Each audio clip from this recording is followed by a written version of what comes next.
Alors justement, pour parler de cette élection présidentielle, avec le débat organisé officiellement à la radio-télévision nationale congolaise en termes d'enregistrement, la diffusion est nationale. Nous recevons maintenant le président du Conseil supérieur de l'audiovisuel et de la communication, Monsieur Christian Bossembe. Bonsoir. Bonsoir Thierry Lusakona. Thierry. Christian Lusakona et Thierry Kambundi. C'est grave ça. La commis Thierry Lusakona. Ok. Christian Kambundi au bas de l'émission. Non, voilà, donc 18 sur 26, ça c'est le score de Top Congo. Alors quel est le score du CESAC? Les émissions se sont passées comment? Et surtout, j'ai la réponse mais je vous la pose quand même parce que c'est à vous que revient l'annonce du démarrage. Quand commencent ces émissions? 3 questions. Vous en avez fait combien? Ça s'est passé comment? Ça commence quand? Alors, nous, on ne l'évalue pas en termes de score, mais plutôt en termes d'enregistrement. Il y a eu beaucoup de contextes qui ont joué à ce qu'on n'ait pas tout le monde, parce qu'il y en a d'abord qui ont désisté et qui ont rallié d'autres candidatures pour des raisons qu'eux-mêmes connaissent. Et puis, il y a eu des refus quand même, on doit le reconnaître, qu'il y a eu ceux qui ont refusé par ignorance ou peut-être par refus de s'exposer ou d'exposer leur incompétence, ça peut se comprendre aussi. Ou leur compétence. Oui, possible. Leur compétence. Oui, possible. Et enfin, nous avons donc enregistré 8 émissions, donc 8 candidats se sont présentés. Et donc voilà, alors la première émission se passera aujourd'hui à 21h sur à peu près 40 chaînes à travers le pays. Dont Top Congo FM. Monsieur Enoch Ngili, oui, Ngila, pardon. Enoch Ngila, le candidat numéro 26. Donc les auditeurs de Top Congo FM, ce soir 21h, diffusion du débat CESAC. Exactement. Donc on a fait dans ce sens-là parce qu'on estimait que c'était un cadre par excellence où le candidat pouvait offrir, je veux dire, son offre, permettez la tautologie, son offre politique, afin de se faire comprendre. C'est donc un cadre républicain. Alors, on ne conçoit pas qu'un candidat refuse de venir, de participer à ça, parce qu'il y a eu plusieurs raisons, notamment l'empoisonnement à la RTNC, et il y en a d'autres qui ont dit qu'on était l'appendice du gouvernement, je serais très proche du président, et donc, bref, ça montrait suffisamment que les gens ne sont pas assez outillés pour débattre, et surtout pour se donner à cet exercice que j'estime être un exercice assez libre et même démocratique. Donc on a rencontré tous ces problèmes, mais finalement, les 8 candidats se sont bien comportés. Les journalistes étaient à la hauteur, puisqu'il y en a quand même qui ont dit que vous avez choisi les journalistes de l'Union Sacrée. Mais bizarrement, ils sont tous venus ici à Top Congo, sur Top Congo, pardon. Ils sont passés. Mais Top Congo n'est pas de l'Union Sacrée. Mais justement, mais vous, il y a Top Congo, il y avait 3 journalistes choisis. Et ceux qui allaient poser les questions, c'était parmi les meilleurs. Ah oui, justement, à ce propos, alors, quand on dit que vous êtes de l'Union Sacrée, ils veulent pas, ou vous êtes simplement de l'obédience du président, mais ils viennent quand même ici répondre à vos propres questions. Donc il y en a qui ont dit que nous sommes de l'obédience du président. Oui, bien sûr. Ok, alors, on ne s'est pas vu depuis. D'abord, j'étais à l'étranger quand vous avez désigné les journalistes de Top Congo. C'est vrai que j'étais surpris, même si vous aviez annoncé que ça allait se faire. Maintenant, dans le choix, comment ce choix s'est fait et pourquoi 3 pour Top Congo? C'est vrai, on peut vous poser la question. Alors, ces genres de choses sont généralement, c'est pas généralement on va dire avec une dose de la subjectivité. Mais c'est vrai sur base aussi de l'objectivité. L'objectivité, pourquoi? C'est la compétence qui compte, la notoriété. C'est les journalistes qui ont pignon sur rue. La preuve, je ne fais pas votre publicité, mais vous pouvez vous-même voir le travail que fait Top Congo. C'est pratiquement à peu près 200 ou 300 radios qui vous relaient à travers le pays. C'est un travail formidable. Et les gens sont plus ou moins professionnels. Alors, on ne peut que faire ça. Il n'y a pas autre chose. On n'a pas dit que les autres ne pouvaient pas. Mais seulement, nous avons estimé que Christian Lusakona, Thierry Kambundi, Myriam Boketchou étaient des personnes qui pouvaient bien faire la chose. On pouvait prendre Osé, on pouvait prendre Trésor aussi, il n'y a pas de problème. Et la RTNC, on a pris 2 personnes. Et d'autres médias, on en a pris comme ça 1 ou 2. Et puis on a pris aussi sur l'ACP. À l'ACP, on a pris. Et puis on a aussi convoqué ceux des provinces. Donc ce choix était libre dans la mesure où on a intéressé toute la plénière. Ce n'est pas M. Bossembe chez lui, il décide, non. C'est la plénière qui décide. On avait au départ 62 candidats. Je peux me tromper, mais en tout cas entre 62 et 36. Mais il ne fallait que 12. 62 candidats qui avaient fait acte de candidature, parce que nous, on n'avait pas fait acte de candidature. Non, aucun candidat, aucun journaliste n'avait posé candidature. C'était le choix. C'était une commission ad hoc qui avait été mise en place pour cela. Et la commission nous a amené des noms. Et la plénière a souverainement décidé. Et on a décidé qu'il y ait autant de personnes pour telle chaîne, autant de personnes pour telle autre chaîne. Le problème avec nous, c'est que nous refusons de reconnaître même les efforts des autres. Et c'est ça qui est mal. Alors, la preuve, aujourd'hui, faites vous-même le calcul. Quel est ce média qui a accueilli, qui a interviewé autant de candidats? C'est à vous de voir. Et ça, la population connaît. La population écoute et entend. Donc, il n'y a aucune raison de nous dire qu'on a fait le mauvais choix. Mais par contre, maintenant, quand on dit Christian Lusakouenou va participer dans tel panel, Thierry Kamboundi dans tel autre panel, Madame Bouela dans tel autre panel, ce n'est pas un problème. C'est qu'il y a 26 candidats. On sélectionne des journalistes en fonction de cela. Et ça s'est passé comme ça. Est-ce qu'il y avait parce qu'on sait qu'au Congo, il y a des médias qui appartiennent à des personnalités de l'opposition, politique de l'opposition. Oui. Est-ce que vous avez recruté des journalistes? Est-ce qu'on ne peut pas peut-être vous reprocher de ne pas avoir recruté des journalistes dans ces médias-là? Mais est-ce que vous ne trouvez pas que c'est quand même indécent que les journalistes soient étiquetés appartenir à un courant politique? Oui, mais on vous dit que Top Congo, je dis que c'est faux. Hein. Je le dis et je le répète et je le signale. Vraiment, nous ne sommes pas l'Union sacrée. Vraiment, nous ne sommes pas l'Union sacrée. Et ça, j'insiste, et je le dis, le capital d'un journaliste, c'est son objectivité, c'est la confiance que lui accordent les auditeurs, ceux qui l'écoutent ou les téléspectateurs. Nous ne sommes d'aucun courant politique. Cependant, on vous a dit que nous le sommes, donc certains pensent que nous le sommes. Est-ce qu'il n'eût pas été plus judicieux de votre part, peut-être, de chercher ceux qui sont d'une obédience inverse, notamment à la RTNC, qui, pendant cette campagne, et on doit le dire, n'est pas l'église au milieu du village. Nous sommes une institution. On ne fonctionne pas sur base des caprices des individus. Nous, notre boulot, c'est de nous rassurer que nous avons respecté la loi et qu'on n'a énervé aucune norme. Et c'est ce qui a été fait. Donc, de ce côté-là, on ne se cache pas. C'était une décision de la plénière et pas du bureau du CESAC. Et la plénière s'est souverainement décidée. Donc, de ce côté, il n'y a aucun problème. Mais maintenant, est-ce qu'on a pris les journalistes de tous bords? Effectivement. Quels sont les bords que nous avons choisis?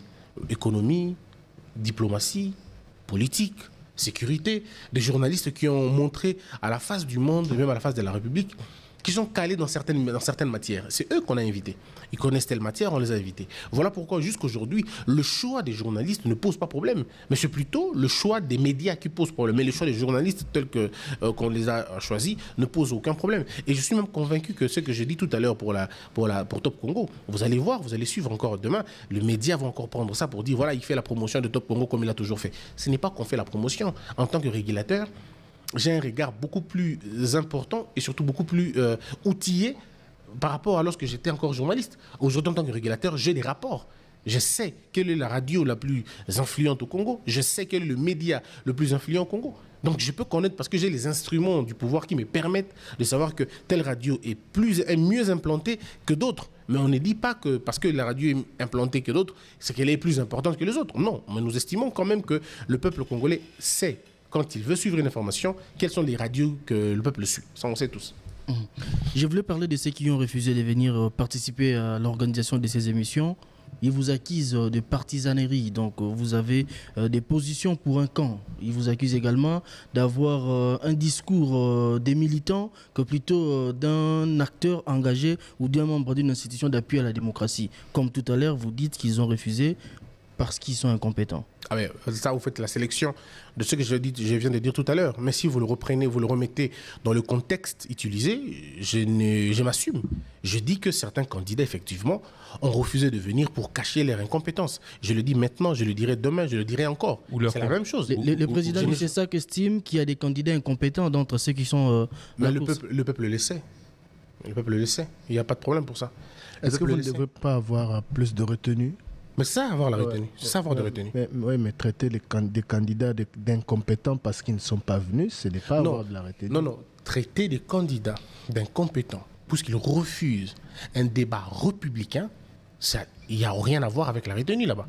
Ce n'est pas un manquement de respect, c'est un qualificatif. Chacun a des raisons qu'il vous a évoquées. Mais justement, ces raisons, comme je vous dis, des raisons fallacieuses. Comment on peut justifier, par exemple, le refus des uns et des autres? Quelqu'un dit « je ne viendrai pas au CESAC puisque l'institution est agitée ». Vous me dites là, c'est vraiment réfléchi?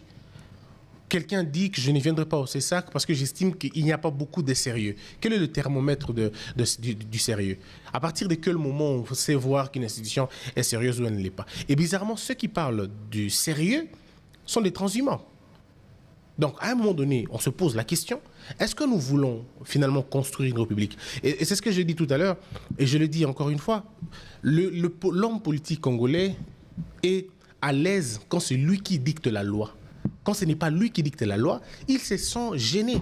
Alors, nous sommes une institution d'appui à la démocratie. De tous ces candidats présidents, une fois qu'ils deviennent présidents, ils vont composer avec le CESAC. Il n'y a pas une autre alternative. Le CESAC, ce n'est pas une création de l'Assemblée nationale, c'est une création de la Constitution. Une fois que vous devenez président de la République, vous ne pouvez pas supprimer le CESAC. Si vous supprimez le CESAC, il faut commencer par modifier la Constitution. Et donc quand un candidat des présidents dit ça, vous comprenez tout de suite qu'il y a un problème. Justement, donc, c'est-à-dire que vous voyez que les gens n'ont pas le respect des institutions. Alors, quand on n'a pas le respect des institutions, ça va être très compliqué. Alors, s'il faut aller dans la logique, au bout de la logique, ça veut dire quoi? Ça veut dire qu'il faut boycotter la CENI. Comme il y a un candidat qui nous a dit « je ne viendrai pas puisque le CESAC et la CENI, c'est la même chose, vous êtes tous les appendices du gouvernement ». Est-ce que l'on peut traiter des institutions qu'on est censé diriger demain avec autant de légèreté? Donc, quand eux, ils disent ça, c'est normal, ils ont de retenue. Mais quand nous traitons, quand j'ai, par le CESAC, quand moi, personnellement, je traite que c'est des comportements à décourager, il faut que j'ai des retenues. Ah non. Je voudrais rappeler à nos auditeurs, parce qu'il faut aussi faire des témoignages, nous avons été traités comme cela a été le cas, parce que 3 des éléments des Top Congo ont été choisis, qu'une fois sur place, le CESAC ne nous impose rien. Il y a des thématiques précises qui ont été retenues pour permettre au candidat président de la République d'exposer ou de développer son programme, de l'expliquer. Mais les questions viennent des journalistes. Il n'y a pas de mot d'ordre ou quoi que ce soit. Heureusement que vous le dites. Ouais, parce qu'on ne peut pas vous imposer. Tous les journalistes, même ceux qui ont... Sinon, d'ailleurs, on n'allait pas y prendre part. À aucun journaliste, nous avons donné 2 phrases. Même un seul mot, il n'y en a pas. Tous avaient leurs questions et tous posaient des questions librement. Et donc, nous-mêmes, on était que dans la supervision. On était loin de tout ça. Mon travail consistait à recevoir les candidats et je les amenais sur le plateau, et ils attendaient tous. Et tout le monde est passé sur la même chose, tout le monde a fait la même chose. Donc, Monsieur Christian il n'y a pas eu de privilège. 8 candidats président de la République sur 26. Bon, on écarte un peu ceux qui ont désisté. Globalement, êtes-vous satisfait de cette, comment est-ce qu'on peut appeler ça, organisation des émissions dédiées aux candidats présidents de la République pour qu'ils présentent leurs projets de société? Êtes-vous satisfait de comment est-ce que tout s'est déroulé? 8 sur 26. J'ai un sentiment mitigé, cher Trésor. Mitigé pourquoi? Parce que d'un côté, le plaisir, c'est que l'organisation c'est très très très bien faite. Vous avez suivi les témoignages de Thierry, qui a été lui aussi journaliste qu'on avait choisi. Mais d'un autre côté, je ne peux pas être d'accord, ça ne me plaît pas, puisque j'ai compris, et je continue à comprendre, que l'homme politique congolais n'a pas encore compris l'importance d'un débat, ou du débat politique, du débat républicain. C'est au cours d'un débat que l'on sait comprendre la philosophie de quelqu'un. Ce n'est pas pendant les meetings où on raconte ce que l'on veut, mais c'est lorsqu'on est dans un choc avec le journaliste, quand on rencontre le journaliste. Vous savez, le débat républicain, sous d'autres cieux, au pays des hommes normaux, lorsqu'on vous pose des questions, votre cote monte ou votre cote baisse. Tout simplement parce que les gens suivent, pas seulement votre narratif, mais votre sens de logique dans le raisonnement. C'est pourquoi ce que j'ai dit, peut-être ça a choqué à Thierry. Je disais tout de suite que lorsque nous vous invitons à répondre aux questions et que vous n'arrivez pas à répondre, vous ne venez pas, on se pose des questions. Est-ce que c'est par incompétence? Est-ce que c'est par insuffisance? Ou tout simplement par arrogance? Toutes ces questions-là, ou par méfiance. Ou par méfiance. Mais alors, si c'est par méfiance, la méfiance repose sur quoi? Quel est le fondement de la méfiance? Mais c'est ça que ne se reproche de rien? Mais comment c'est ça qui va se reprocher? On a invité tout le monde, ils étaient là. On leur a accordé tous, on a donné à tout le monde une copie de notre directive afin de comprendre comment nous allons faire les choses. Donc aucun candidat aujourd'hui peut dire qu'il a été maltraité. Non. On a invité tout le monde et nous avons dit voici d'un point général l'ensemble des règles. Et on a montré à tout le monde. Mais bizarrement, même ceux qui étaient représentés le jour de la soirée électorale, ils ne sont pas venus. Tout simplement.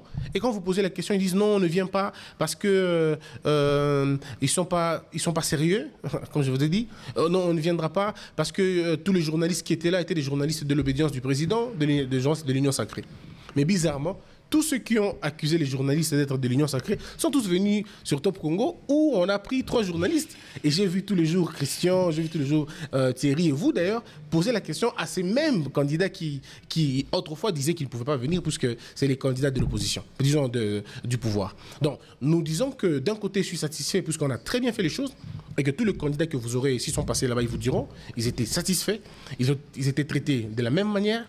Et d'un côté, je ne suis pas vraiment satisfait parce qu'on n'a pas réussi. À peu près, c'est 30%. On aurait dû faire mieux, mais malheureusement, les candidats ont refusé de venir. Et il y en a qui ont désisté. Donc, vous dites que vous, les CESAC, vous ne vous reprochez de rien. Donc, dans l'avenir, vous n'envisagez même pas de faire une autocritique pour évaluer, changer ce qu'il faut changer, rectifier les tirs. Les prochaines échéances électorales, bon, je ne sais pas si ça sera toujours la même composition du CESAC, mais ça arrive, ça sera en 2028. Est-ce qu'il ne faudrait pas réfléchir profondément sur ce qui ne va pas au sein du CESAC pour rassurer les uns les autres? Non, pour nous, de notre côté, dans notre manière de traiter les informations, traiter les choses, on ne se rapproche de rien. On est bien, on est clean. Mais seulement, le problème ici, ce qui va faire mal, c'est qu'en 2024, la réforme que l'on va faire sur la loi va rendre le débat républicain obligatoire. Ça ne sera plus une question des facultés, ça ne sera plus facultatif, ça sera obligatoire. Comme ça, ceux qui disent que parce que vous avez dit qu'ils ont fui, ne fouillez pas, on ne viendra pas. Mais dans ce moment-là, ça sera la loi qui va les obliger. Oui. Et l'avantage dans la réforme, c'est quoi? C'est que nous allons imposer les débats. Je dis bien imposer les débats au niveau local. Donc tout celui qui voudrait être même chef de rue, si c'est un poste électif, il va se soumettre à un débat, puisque le peuple doit comprendre, doit suivre d'un côté la redevabilité et de l'autre côté l'exemplarité. Vous devez nous dire pourquoi vous voulez nous gérer, comment vous allez nous gérer. Vous n'allez pas nous dire que vous allez acheter des chaussures aux gens. Vous n'allez pas nous dire que vous allez donner des téléphones aux gens. Vous n'allez pas nous dire ça. Il faut avoir un discours construit pour que le peuple comprenne. C'est ça aussi notre rôle. C'est vrai qu'on a un problème. Nous sommes allés rapidement aux élections et qu'on n'a pas eu malheureusement la culture électorale. On n'a pas ce civisme électoral pouvant permettre aux gens de comprendre qui voter, pourquoi, comment, quand et où voter. Tant qu'on n'a pas répondu philosophiquement à ces questions-là, eh bien, je crois même que la mythologie électorale restera un secret. Alors, il ne reste pas. Déclarer tout le bapé lingala. Oui, tout le balingala, mais les bossos tout le balingala, parce qu'apparemment, pour qu'on termine le sujet, 2 questions. La première question, je voudrais que vous rappeliez la composition du CESAC. Apparemment, c'est une institution, c'est une institution d'appui à la démocratie qui est composée de 15 membres. De 15 membres venus via l'Assemblée nationale, de l'opposition comme de la majorité ou c'est... Non, de l'Assemblée nationale. Ce n'est pas comme la CENI. Non, de l'Assemblée nationale, du Sénat, des groupes de patrons des médias, de la corporation de journalistes, du président, le président n'a qu'un seul candidat, et bien d'autres, et la magistrature. Nulle part l'opposition ne contribue. Il n'y a pas dans l'Assemblée du CESAC des membres issus ou désignés par l'opposition parlementaire à l'Assemblée nationale. L'organisation de l'Assemblée nationale, elle est, en tout cas, c'est à eux-mêmes. L'Assemblée nationale est souveraine et le Sénat est souverain. C'est eux qui choisissent comment ils veulent choisir et ils envoient leurs délégués. D'accord. Donc, et des corporations de la presse. Les corporations comme presse écrite, presse audiovisuelle, etc. D'accord. C'est vraiment 15 un peu. Donc 15. J'ai une dernière question en français avant de passer à la lingala, parce que le Barango est bien, on dirait, bon, on a l'accès au Mandamou. Non, on va avancer quand même. Comment est-ce que vous jugez cette période au niveau du CESAC où on voit qu'il y a un candidat, pour ne pas le citer, le candidat numéro 20, dont certains meetings sont diffusés en direct à la RTNC? Bon, c'est 2 questions. Je commence par la première. La campagne se passe se passe pas très bien. On a le cycle électoral le plus difficile de tous, mais seulement il y a un problème, comme je l'ai dit, la culture politique congolaise est telle qu'elle est. Mais nous, au niveau du CESAC, nous sommes en train de monitorer les cas Et c'est pourquoi j'invite les Congolais à faire la différence entre les débats politiques et les incitations à la haine, et ainsi de suite. Donc, nous avons fait quelques remarques à des chaînes, on a fait des mises en demeure, et la sanction qui viendra après, bien évidemment, ça sera des sanctions assez sévères si ces médias continuent à relayer des propos que nous estimons être des propos visant au clivage, visant à dénaturer les gens, à détruire la cohésion nationale. Et ça, on va y travailler. Comment vous jugez les propos d'hier de M. Jean-Pierre Bemba? Sont-ils clivants? Sont-ils tribaux? Sont-ils discriminatoires? Il faut répéter les propos, je ne sais pas trop. Vous ne les avez pas monitorés? Non, ce n'est pas moi. Moi, je ne suis pas observateur. Il y a tout un service comme ça. C'est à eux de décider si le propos est clivant ou pas. Oui, mais je le dis encore, retenez tout simplement qu'il faut faire la part des choses entre les débats publics, l'ambiance du débat public et les invectives et les questions dans ce sens-là. Mais en même temps, pour la question de la RTNC, il faut dire une chose. Le Congolais, pas les Congolais, mais il y a une certaine catégorie des politiciens. Des politiciens, il y en a qui veulent impérativement se victimiser. La RTNC est une chaîne nationale, mais aussi une chaîne commerciale. Ça veut dire, si un candidat paye son espace, il n'y a pas de problème. Samedi prochain, Moïse Katumbi est en direct ici à Kinshasa, au terrain Sainte-Thérèse. Si il va voir la RTNC, son meeting pourrait être diffusé en direct. Bien sûr. Si ce n'est pas accepté, quelles sanctions le CESAC ou qu'est-ce qui se passera? Que devrait-on penser de ce processus? Nous allons obliger la RTNC de faire passer, s'il respecte la procédure. Si on le demande, le problème ici, c'est qu'il faudrait que le camp du candidat que vous venez de citer tout à l'heure, que ce candidat approche le service de la RTNC, demande de passer, paye les frais qu'il faut payer et il aura le même temps d'antenne. Notre directive sur la campagne et donne à tous les candidats, je peux me tromper, 3 reportages gratuits, un temps d'antenne bien déterminé pour tout le monde. Mais si les candidats ne l'utilisent pas, parce que, entre guillemets, ils sont méfiants, ils estiment qu'à la RTNC, on empoisonne les gens, ben, ça, c'est plus le problème du CESAC. Le CESAC vous donne la capacité de dire, allez exiger votre reportage. Le CESAC vous dit, si vous estimez que vous avez assez de moyens et que vous voulez vous payer le direct, allez-y, payez le direct. Si vous le faites pour 3 heures, il n'y a pas de problème. Mais du moment où vous avez demandé et qu'on vous a refusé, saisissez le CESAC. Parce qu'un droit n'est droit que lorsqu'on sait les revendiquer. Aidez-nous à mieux comprendre. Vous dites que tous les candidats ont droit à 3 reportages dans le journal télévisé ou radio. Oui, dans le journal télévisé, radio. Comment est-ce que le média doit procéder? Le média détache le journaliste, il l'envoie accompagner le candidat président, ou bien c'est au candidat président de faire la démarche, envoyer ses éléments à diffuser? Ça dépend. La première démarche, c'est d'abord le candidat approche la chaîne nationale pour dire soit vous me détachez, soit je détache quelqu'un.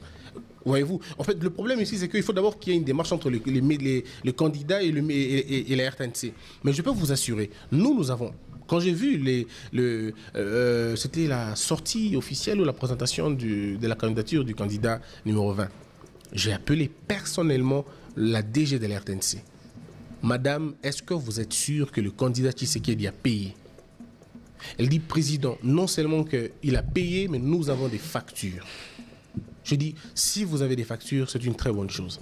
Mais si les autres candidats veulent la même chose, vous allez leur accorder la même chose, le même temps d'antenne, le même privilège. Mais ils doivent aussi payer la même chose que les autres ont payé. Donc c'est en fait ça. Mais comme au Congo, nous aimons bien les réseaux sociaux parce qu'on doit se victimiser, on doit accuser les autres sans demander, exiger ou revendiquer son propre droit, on est tous dans ça. Vous avez aussi appelé la directrice pour savoir si les directs de Lubumbashi étaient aussi payés? Non, mais le principe a été déjà donné. Le principe, elle sait que le candidat n'utilise pas. Tous les candidats doivent payer pour passer à la RTNC. Mais quand, par exemple, en 5 ans, certains observateurs disent que le régime actuel, le régime du président Félix Tshisekedi, a fait plus de directs que tous les régimes passés. On part de Kasavubu jusqu'à Joseph Kabila. Comment est-ce que vous expliquez cela? Est-ce que pas ces régimes utilisent la RTNC comme instrument de propagande, comme certains le disent? Le problème, c'est que ce débat est un vieux débat. c'est un débat qui date d'avant que je n'arrive au CESAC, et même bien avant la création même du CESAC. La télévision nationale, je peux peut-être vous choquer un peu, mais vous savez que la télévision nationale n'a pas été créée dans le but d'informer, mais plutôt de faire la propagande, depuis longtemps. Mobutu l'a utilisé pour sa propre propagande. Et les autres qui ont suivi ont fait la même chose. Donc c'est, on va dire, un peu congénitalement un instrument de propagande. Et vous n'avez pas cassé les rythmes. On est en train de casser les rythmes, effectivement. Parce que vous allez voir que depuis qu'on est là, les opposants passent à la RTNC, sur la RTNC. Ils passent. De communiquer passent, leurs quelques éléments passent, puisque nous avons dit qu'il faudrait travailler sur base de cette question-là. Mais cette question va au-delà de la campagne électorale, au-delà de tout ça. C'est une question existentielle même de la RTNC. La question ici, c'est qu'est-ce que nous voulons de la RTNC? Nous avons 3 RTNC, je pense. Il y a la 1, la 2, la 3. C'est un choix que l'on doit faire. Laissez la RTNC être une chaîne compétitive, ça nous disons aux politiciens. Prenez la RTNC 2, faites-en une question une chaîne de développement, et la RTNC 3 est une chaîne politique. 30 secondes, Thierry Kambundi. Oui, mais, moi, je voudrais que vous puissiez savoir si est-ce que vous suivez les journaux de la RTNC? Parce que vous dites que pour les directs des meetings, c'est payé, mais est-ce que vous suivez le contenu des journaux? Et puis, est-ce qu'à la longue, puisque vous parlez réforme, il ne faut pas retirer à la RTNC ce caractère commercial qui dénature un tout petit peu sa mission et son caractère d'un média au milieu du village? Très rapidement, parce qu'on est à la fin. Je crois qu'il faut juste travailler encore profondément. Et parmi les réformes à mener, il y a ça aussi. Nous battons pour dépolitiser convenablement la RTNC. Et l'élan est déjà donné, et je pense que les esprits sont préparés. Parce que dans les journaux, le candidat numéro 20 est toujours privilégié par rapport à d'autres. Le monitoring fera son travail et on trouvera une solution à cela. À 13 jours de la campagne? Alors que vous avez mis en demeure certains autres médias? Non, mais la RTNC a été appelée pour ça aussi. Ne vous en faites pas, la RTNC aussi a été appelée pour ça. Merci beaucoup, monsieur Christian Bossembe. Merci Thierry Kambundi. Merci Trésor Kiombo. Merci Osé Manzanza. À très bientôt. C'est donc ce soir, 21h, en direct sur la chaîne YouTube de Top Congo, mais aussi sur l'antenne FM. Le premier débat CESAC. L'invité, le candidat numéro 26, monsieur Enoch Ngila. Tout de suite, la Deutsche Welle, direction Bonn, en Allemagne. 19h, la grande édition vous sera présentée par Eric Ambago. On se retrouve, nous, demain, 10h en campagne. N'oubliez pas, demain, 15h. En direct, le président de la Commission électorale nationale indépendante répondra aux questions en campagne. Y aura-t-il élection? Est-ce que la CENI, Commission électorale nationale indépendante, est prête? Le scrutin sera-t-il bien organisé le 20 décembre prochain? Denis Kadima répondra aux questions de votre radio. À demain.